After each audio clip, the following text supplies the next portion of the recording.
बघा ग्रामपंचायत गावातील कामं कसे करतात।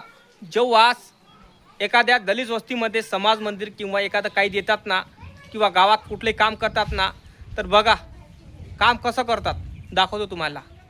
दिसलं तुम्हाला? हे आहे दादा 13-14 वर्ष झाले, 13-14 जास्त झाले असेल, 15-20 वर्ष होऊन राहिले असेल जवळपास। तर बघू शकता हे ग्रामपंचायतने दिलेलं समाज मंदिर, आणि या समाज मंदिरात पाणी साठलेलं आहे आणि आजूबाजूनं बघा सगळा किरा खचलेला आहे।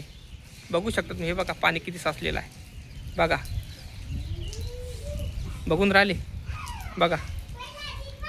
आणि तेवढा दबलेला आहे ते, म्हणजे त्यांनी हा पाण्याचा सूप काढला नाही, बाहेर काढलेलं नाही, पाणी तिथं साचून राहिलं।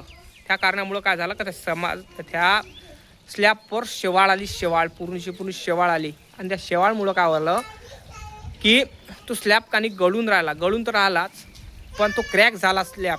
तर विचार करा तुम्ही, सरकारला आम्ही ग्रामपंचायतला सगळ्या लोकांना आम्ही याचा ठराव दिला, त्यांना सांगितलं दुरुस्ती करण्यासाठी, कुठलंही सरकार धावून येऊन राहिलं नाही, कुठलीच आमची ग्रामपंचायत धावून येऊन राहिलं नाही।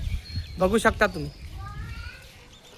तर बघा काय दुर्दशा झालेली आहे या समाज मंदिराची। त्याच्यामध्ये एक बुद्धाची मूर्ती आहे, आणि तिथं महिला दररोज वंदना करतात, तिथं दररोज वंदना करतात। काही दिवसा झालं काही पडलं, काही अनहोनी घडली, काही तिथं ॲक्सिडेंट झाला कोणाचा पडून, समाज मंदिर पडून, तर काय कोण जबाबदारी घेणार?